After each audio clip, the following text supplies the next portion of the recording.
Bienvenidos a Lo Simple No Vale. Hoy tengo el placer de contar con la periodista Sebastiana Barraez. ¿Qué tal estás? Hola Alberto, un saludo para ti, para la audiencia. Excelente. Bueno, lo primero, muchas gracias por pasarte por aquí, por tu tiempo. Vamos a hablar de Venezuela. Y antes de empezar sobre algunos temas, en este momento actual, ¿en qué punto dirías que se encuentra el país en cuanto a Maduro y la dictadura? Bueno, a ver, el régimen venezolano sin duda está en una situación bien problemática porque, entre otras cosas, se está enfrentando las consecuencias de haber ejecutado un golpe de Estado el 28 de julio del 2024. Eso le ha causado una situación interna muy conflictiva, interna no solamente en el Partido Socialista Unido de Venezuela, interna a nivel del país, pero también a nivel internacional, no reconocido porque no ha podido legitimar y mucho menos legalizar el resultado que el Consejo Electoral dio proclamando a Nicolás Maduro ganador, cuando todo el mundo sabe en Venezuela que el triunfo electoral les corresponde al doctor Edmundo González Urrutia, porque además la diferencia fue sumamente grande entre Nicolás Maduro y el doctor González Urrutia. El papel actual de María Corina Machado, ¿cómo se está desenvolviendo ella en el país? ¿Cómo lo estás viendo?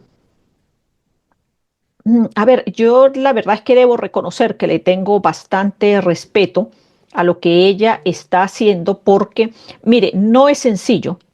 Quizás ustedes allá no lo vean así, pero miren, no es nada sencillo permanecer en un territorio sumamente hostil como el que hay que enfrentar ante el poderío de un régimen que tiene 26 años en el poder.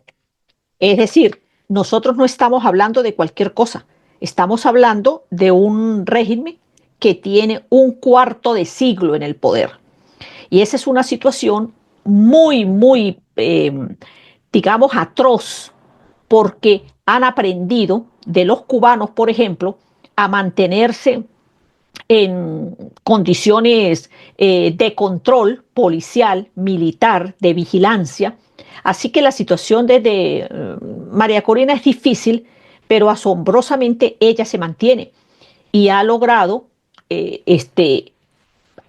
digamos, mantener las expectativas de esperanza y no se ha doblegado, aun cuando hay sectores de oposición plagados o plegados al régimen venezolano.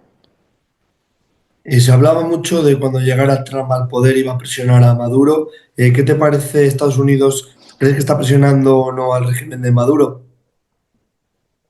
A ver, es que yo creo que hay que entender que el presidente Donald Trump no tiene a Venezuela entre sus primeros puntos de la agenda.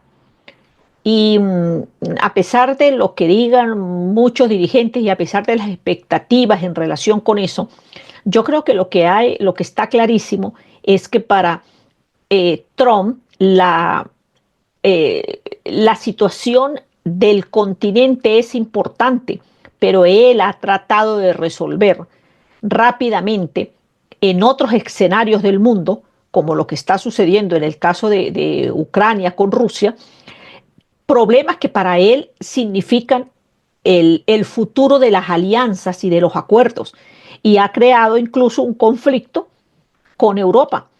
Así que nosotros no podemos pretender como país estar de primeros en esa lista de intereses y sobre todo, Alberto, porque yo tengo clarísimo que para Trump lo más importante es la posición que él va a asumir de, eh, como líder de los Estados Unidos, pero además de lo que significan los intereses estadounidenses. Y él, para él, eso es una prioridad. No somos nosotros al sur de América. Marco Rubio en unas declaraciones llegó a afirmar que la solución podía ser unas nuevas elecciones. O sea que fíjate, Sí, bueno, la verdad es que creo que hay quienes no entienden lo que sucedió en Venezuela el 28 de julio. Y creo que incluso Marco Rubio está tratando de colocarse en una situación casi intermedia para, digamos, tratar de salvar esa posición que él asumió y pregonó en relación con Venezuela. Eh, Ir a unas elecciones en Venezuela, ¿en qué condiciones? Ante un Consejo Nacional Electoral cuyos representantes no responden a los intereses del país, sino a los intereses de la camarilla que está en el poder.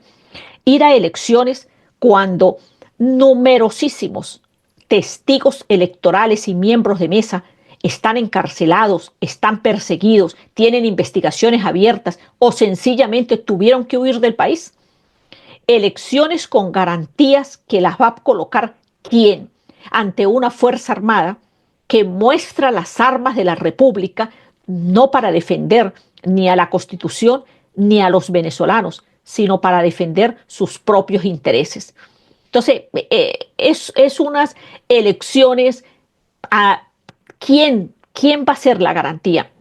Está demostrado incluso que cuando el Centro Carter, que fue invitado por el propio régimen venezolano a las elecciones del 28 de julio, salió de esas elecciones, le dijeron al mundo que ahí hubo un fraude por parte del Consejo Nacional Electoral. Dijeron que Edmundo González Urrutia había ganado las elecciones. Es decir, eso quedó evidenciado. Entonces, creo que Marcos Rubio no ha entendido que en Venezuela no hay un sistema democrático, que quienes están en el poder en Venezuela no son personas, individuos con sentido del respeto por la democracia ni por los derechos humanos. Creo que ahí está el error. Estados Unidos sigue percibiendo a Nicolás Maduro como si fuera un demócrata y no lo es. Nicolás Maduro es un dictador que está usurpando el poder, que lo está ocupando de manera evidentísima, pública, notoria, comunicacional, abiertamente. Se robó las elecciones el 28 de julio del 2024. Y bueno, Trump, por ejemplo, cada día dice una cosa nueva, una invención nueva, y por ejemplo, parece que van a presionar mucho con las empresas petrolíferas, pero digamos que como con alguna no ha sido así tampoco. Mira, Alberto, eh, Nicolás Maduro y toda la plataforma de propaganda que tiene y de distracción y policial han venido enfocando desde hace más de un año el tema en la situación de Guyana. ¿Por qué? Bueno, porque entre otras cosas, para ellos, más que los contratos petroleros con estas empresas autorizadas por Estados Unidos para la explotación petrolera en Venezuela, a ellos lo que realmente les interesa, me refiero a la camarilla en el poder, es mantenerse en el poder. Y la manera de mantenerse tiene que ver, entre otras cosas, con ellos poder ejercer presión, distracción. Y a mí no me cabe duda que Nicolás Maduro ha venido preparando el terreno de un conflicto con Guyana para poder justificar eh, nacionalismo, para poder justificar la detención de los pocos dirigentes que quedan en libertad, pero principalmente de María Corina Machado, porque ellos lo que buscan, lo que pretenden, lo que aspiran y lo que sueñan es que María Corina deje de ser una referencia en territorio venezolano. Claro, también te quería preguntar qué te ha parecido la videollamada con Putin de estos días que han tenido entre Maduro y Putin. Mira, eh, Nicolás Maduro sabe y entiende que él es un peón desechable si los poderosos Donald Trump y, y Putin se ponen de acuerdo y lo negocian, así de sencillo. Ahora, lo que sí es cierto es que también Putin está consciente que Venezuela está muy lejos de Rusia y está más cerca de los Estados Unidos.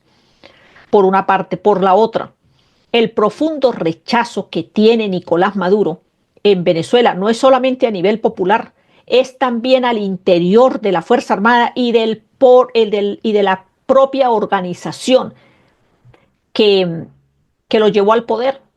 El enfrentamiento de poder y las ambiciones de poder entre Nicolás Maduro y Diosdado Cabello se hacen cada día más evidentes. Ese enfrentamiento queda al desnudo hace apenas un par de días con con la intención de mostrar unas supuestas escogencia de candidatos que al final no son candidatos de nada, no son escogidos por nadie, son sencillamente candidatos impuestos de acuerdo a la repartición del poder que tienen esos dos, tanto Nicolás Maduro como Diosdado Cabello. Te quería preguntar, parecía que a finales de 2024 podía ocurrir algo que revertiera la situación, a principios de año 2025 también, y al final vemos que sí que hay, lo has dicho tú, una crisis interna, pero ¿por qué no ha estallado por algún lado? ¿Qué hace que la situación o, por ejemplo, el ejército dé un vuelco a lo que está sucediendo? No, porque no se trata de la Fuerza Armada para reaccionar ante un régimen que ha logrado la destrucción de la institución castrense en sus bases más importantes. La Fuerza Armada, pues no tiene fuerza. La Fuerza Armada es una institución que se ha venido a menos, aquel primer paso que dio Hugo Chávez en el año 2004, cuando fraccionó el poder, cuando dividió el mando, con la creación de las regiones de defensa integral, de las zonas operativas de defensa integral, le quitó el poder a la institución armada. Esa institución que hoy en día, precisamente y por eso, no tiene la fuerza para enfrentar a los grupos guerrilleros instalados en territorio venezolano, no tiene la fuerza y el poder para expulsar a los grupos narcotraficantes instalados en nuestro territorio, que no tiene la fuerza porque además son aliados de organizaciones terroristas como el Ejército de Liberación Nacional, con los que ha terminado aliados para poder cumplir con la función que antes cumplía una Fuerza Armada, que además tiene poderío militar, pero no tiene hombres, donde los militares que tenían sentido de pertenencia con la institución la perdieron, que tienen que obligar a los militares a permanecer en la Fuerza Armada con amenazas de declararlos desertores o de detenerlos si se van de la institución. ¿Cómo se puede mantener una Fuerza Armada así cuando sus hombres no quieren pertenecer a ella? Claro, al final, con todo lo que estamos comentando, no hay ningún golpe de efecto fuerte, salvo que haya una crisis interna fuerte, fuerte, fuerte de varias organizaciones o instituciones, no va a haber un vuelco. A ver, es que eh, yo siempre he insistido en esto, Alberto, lo he dicho muchísimas veces. Pretender que los militares resuelvan el problema de quién está en el poder es demasiado arriesgado. Empezando porque Venezuela se ha caracterizado precisamente por tener caudillos, dictadores en el poder, que además no es solamente Venezuela, fue una característica muy marcada ya en unas décadas anteriores en el continente americano. Entonces, claro, poner las esperanzas en los militares es una ilusión de los civiles, porque los militares no van a sacar a nadie del poder para entregarle el poder a los civiles, y mucho menos una Fuerza Armada que tiene muchísimo alto oficial involucrado en el narcotráfico, metido a profundidad en actividades ilícitas, con compromisos en organizaciones terroristas, islámicas, con grupos de iraníes, de Corea del Norte, de Cuba, de jamás, o sea, nosotros no estamos hablando de cualquier banda pequeña, estamos hablando del compromiso de muchos de esos militares con organizaciones terroristas en el mundo. Sí, sí, de Hezbollah sí que se ha relacionado mucho con Venezuela, por ejemplo. Sí, sí, de hecho, se han publicado muchas veces denuncias al respecto, se hicieron muchas advertencias, pero es que es difícil cuando el propio Estado protege a esas organizaciones en detrimento del resto de la población. No hay un verdadero interés por enfrentar a esas organizaciones. Al contrario, están para protegerlas, porque además hay muchas relaciones con sectores económicos y por razones económicas, como las que tenía, por ejemplo, Tarek El Aissami, el otrora poderoso ministro de Petróleo, que ahora está detenido por rencillas internas y por disputas internas dentro del Partido Socialista Unido de Venezuela. No, te quería preguntar, por ejemplo, girando un poco el tema por España, ¿cuál es el papel de Zapatero también tan controvertido ahí en Venezuela? Porque vemos como al final no ha reconocido que es una dictadura. No, bueno, pero es que él no va a reconocer que es una dictadura si él ha sido una persona absolutamente complaciente y ha servido al régimen venezolano. O sea, mire, todos, todos aquellos que han salido, que han estado presos, que han sido torturados, que se les han violentado los derechos humanos y que al final han terminado eh, saliendo desterrados y demás, todos eh, casi que le dan las gracias a José Luis Zapatero, porque resulta que dicen que por supuesto Rodríguez Zapatero es una persona muy cercana al gobierno, amigo del gobierno, que ha sido un elemento clave para el régimen venezolano. Y eso no es por altruismo. Lo que hace José Luis Rodríguez Zapatero en Venezuela no es por altruismo, es por intereses, sin duda alguna. Entonces, claro, últimamente ha estado demasiado callado, o está Mm. demasiado callado, y más aún después que el que daba la cara, el que apareció por allí dando la cara muchísimo fue este señor Monedero, Monedero. y sí, que afortunadamente se regresó para España y está llevando allá un proceso por denuncias. Pero en Venezuela, la verdad es que el caso de Rodríguez Zapatero y el señor Monedero es muy similar en sus alianzas y en sus intereses con el régimen venezolano. Es que es muy llamativo aquí en España el papel de José Luis Rodríguez Zapatero, porque nunca condena la dictadura. Aquí lo vemos y sale y nunca es tajante. Yo creo que un expresidente de España tiene que tener una mayor claridad de la exposición que hace y condenar la dictadura, obviamente. No, a ver, es que yo no me atrevería a decir que José Luis Rodríguez Zapatero no condena la dictadura venezolana. José Luis Rodríguez Zapatero avala a Nicolás Maduro. No es que ni siquiera la condena. Él no es que sea diplomático en la posición con relación a Venezuela. Él tiene una posición tajante de amiguismo, de amistad, de intereses con el régimen venezolano. Entonces, creo que eso por lo menos a los venezolanos nos ha quedado clarísimo, que esa relación no es nueva. Y para terminar, por ejemplo, el papel de Brasil, de Lula, no está ayudando tampoco lo que debería también porque es un país cercano, para que cambiara también la situación.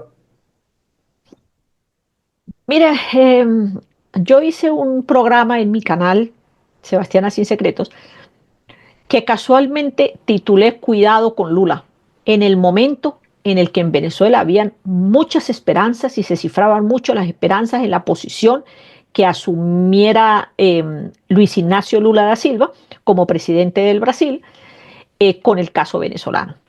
Y lo decía porque, sin duda, Lula ha sido un aliado, y no me refiero solo de Nicolás Maduro, de la revolución bolivariana. Yo recuerdo, Alberto, que una vez vi a Lula en, en un ministerio y me sorprendió mucho verlo con una carpeta bajo el brazo, como una persona allí cualquiera, pues.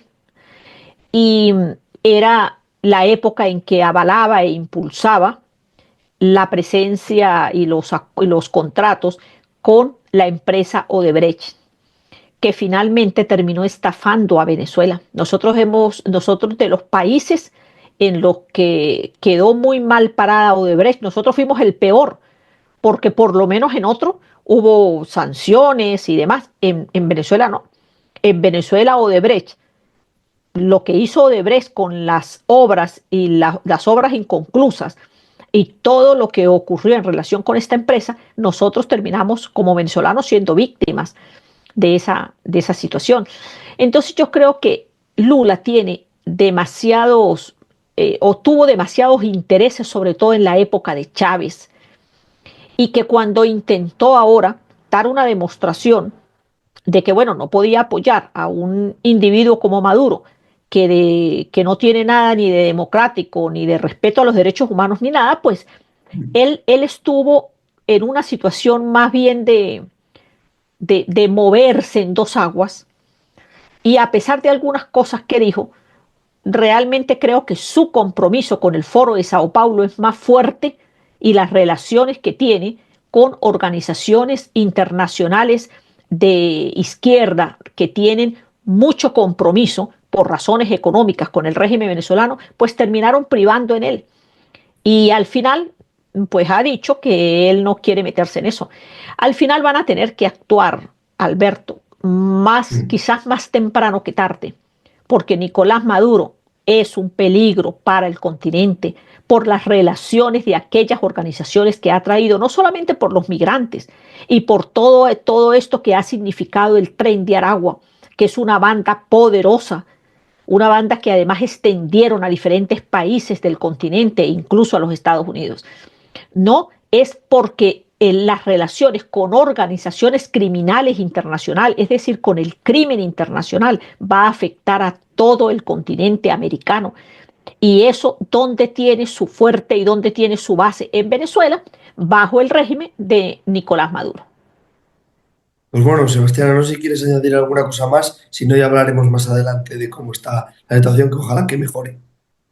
Claro que sí, Alberto. Gracias a ti y perdón por la prisa, es que No te la verdad preocupes. es que en Venezuela tenemos cada día un tema distinto, y hoy tenemos Correcto. casualmente el tema de la misión de determinación de los hechos en la ONU, que ha demostrado nuevamente cómo en Venezuela no se ha mejorado nada lo que tiene que ver con respeto a los derechos humanos, y por el contrario se ha acentuado la violación de los derechos humanos, de los crímenes de lesa humanidad.